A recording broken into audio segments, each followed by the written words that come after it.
نن به ګرانو زده کوونکو موږ تاسو په MS Outlook پروګرام کې ډیلی ډیلیوري زده کوو. ډیلی خپله معنا ځنډول او ډیلی انتقال. ځینې وخت موږ تاسو په یوه اداره کې کار کوو، هغه اداره کې موږ ته وایي چې پلانکي کس ته 2 ورځې وروسته دغه ایمیل وکړه خو 0% یې وکړه. څه کېدای شي زه لاړ شم ساحې ته، کوم کار وي ساحه کې، یا زه انټرنیټ ونه لرم، داسې مختلفې ستونزې موږ ته پیدا کېدای شي. کېدای شي خارج ته زه لاړ شم، پر چې زه راځم هغه نیټه پوره کېږي، یا ماته کور کې زه پوهېږم چې ماته ضروري کار پیدا کېږي. ماته رئیس وایي چې نن مثلا نن شنبه ده، ماته وایي چې شنبې په ورځ باندې پلانکي کس ته ته باید ایمیل وکړې، پلانکي کسانو ته، که یو وي که ډېر کسان وي. نو دا موږ څنګه کوو؟ دلته موږ تاسو کولی شو دلته سیسټم برابر کړو چې څنګه هغه نیټه راشي په خپله په اتومات ډول هغه کسانو ته سینډ شي. نو د دې لپاره هلته راځو، ګور هلته به په هغه کې ودرېږي، لکه د میسج خانه کې چې ودرېږي هوم ټیب کې نیو ایمیل. په دې چې کلیک کوئ دلته ګور ایمیل راځي. ایمیل چې راځي تاسو چاته دغه ډیلیوري کوئ، دا ایمیل چاته تاسو لیږئ. زه محمد فاروق ثانیزي ته لیږم، هر یو کس یې دلته هغه کوي. نور کسان دي که نه هغه پکې اډ کوي. سبجیکټ څه شی دا ورته لیکم پیمنټ لپاره مو وکړو. زه تاسو کولی شئ نور شیان هم هغې ته اړتیا نشته که موږ تاسو یې زده کړي دي، نور شیان پکې اډ کوئ.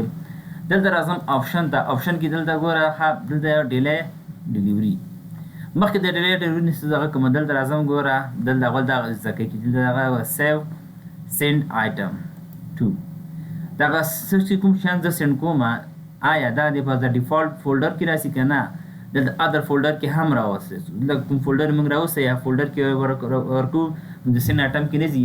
کله چې دا ایمیلونه موږ سینډ کوو نو هلته ځان ته د یو فولډر یا فولډر ته لاړ شي. کولی شي تاسو څخه ورته فولډر هم وټاکئ. زه راځم دا، او که چېرته دلته فولډر نه وي نو تاسو کولی شئ دلته نیو فولډر دلته کولی شئ د بل فولډر د ځانه هم ورته جوړ کړئ، ساري فولډر یې دلته نوم ورکړئ.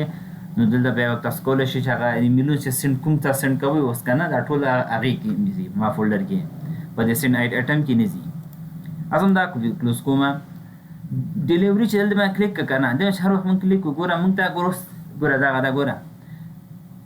ګوره ډیلیوري آپشن ده. آپشن کې ډو ناټ ګوره ډیلیور بیفور، د دې نه څخه مخکې ما ته مه ایمیل کوه. زه دلته ورته ورځ ټاکم، زه نن 29مه نیټه ده که نه، زه ورته په 30مې نیټې دې میاشتې په اخره کې د 2024 د جون د میاشتې په اخره کې دغه د سینډ شي ورته.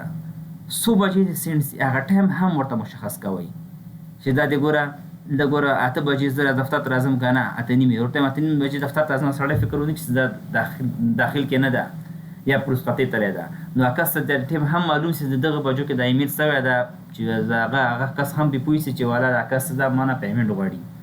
نو تاسو کولی شئ ټایم هم ورته وټاکئ، نیټه ورته ټاکئ، ورځ ورته ټاکئ، وخت ورته ټاکئ. او چې ورته وټاکو یا دا کولی شئ مختلفو په ادارو کې تاسو ته راځي دا رقم ته دلته ایکسپایر ډیټ ورته ټاکئ که نه، ورته وایي دغه چې هغه د ګوره ایکسپایر آفټر دغه دلته ورته هغه ټاکم، مثلا څومره دی 2مه 3مه یا کوم چې ارجنټ هغه ده 8 بجې پورې.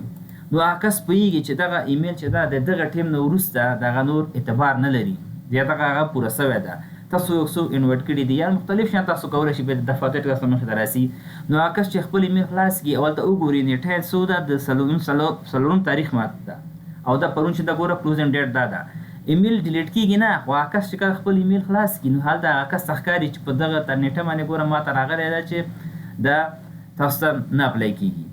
یعنې اوس که تاسو دغه ایمیل ته ځواب ورکړئ هم دغه ایمیل نور د قابل دی قبول نه ده. داسې کولی شئ تاسو دا ټایم هم ورته وټاکئ. راځم دا کلوز کوم. چې کلوز کړه دلته ګوره هغه د سینډ باندې کلیک کړئ بټن باندې، دا چې کېږي سینډ کېږي. دا خو څو دی او هغه اوس که چېرته تاسو ټول ایمیلونه دا رقم ته غواړئ چې ټول ایمیلونه زه سره کوم چې اوس دا کوم ایمیلونه ټایپ کوم هغه ټول دی ما ته په هغه کې راسي، زه ورته وخت ټاکم. نو هغه څنګه کوو؟ راځم دلته فایل مینو، دا فایل مینو کې ته راځم ګوره منیج رولز ان الرټ، په دې به کلیک کوئ. په دې چې کلیک کړئ که نه دلته به راسئ ګوره نیو رول ته. کولی شئ مخکینی رول چې دا تاسو ته ډیلیټ کې هم کړئ، مخکې مدرس کې مته ویلې هم وي دا فایل د ډیلیټ کومه. راځم دا نیو رول کې ګوره دلته څه شی کوي ورته، دلته تاسو ورته رول ورته وټاکئ. دلته ګوره دلته ګوره اپلای، ګوره دا ګوره اپلای رول آن میسج آی سینډ. زه چې کوم هغه سینډ کومه دغه باندې ماته رول اپلای کړه، دا ورته نیکس کومه.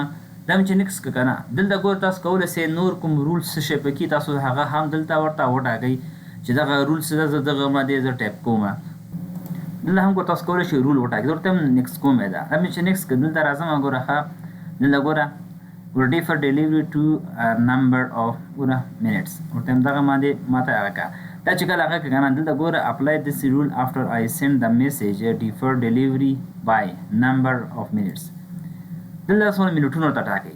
دلته خو څه شي دا دا دوه ساعتونه ډېر تاسو هغه نشئ کولی. 300 منټه ورته وایي ورته هغه ایمیل ده اوس ما اوس جوړ کړ ورته دغه د نیم ساعت وروسته دې سینډ شي. اوس دې نه سینډ کېږي کس ته دې اوس نه سینډ کېږي. نو زه کولی شم دا رقم دا ورته وایم دا هغه مې کړ ګوره نیم ساعت ورته وایم دا ګوره 11 منټه وروسته دې ما ته دغه کوم د ایمیلونه کومه ټول دې سینډ شي.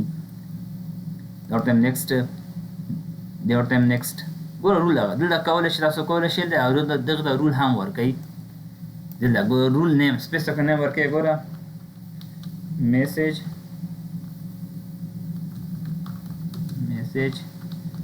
will send after 31 minutes. 11 منټه وروسته هغه رول هغه میسیج کېږي هغه پاس کېږي. دا رول که موږ ولیکو که نه دا د لپاره به موږ ولیکو دغه رول که چې کله د منیجمنټ ته راځم څوک ډیلیټ نه کړي خپله ډیلیټ نه کړم او فینش اوکې ګوره دا راغی. اوس داسې چې هر څه دا میسیج زه وینم نو دا شی کېږي زه پوهېږم چې دغه رول ده. نو دا و ګرانو زده کوونکو د موږ تاسو نن ورځ د په دې هیله مو چې د دې څخه یو شی مو زده کړی وي.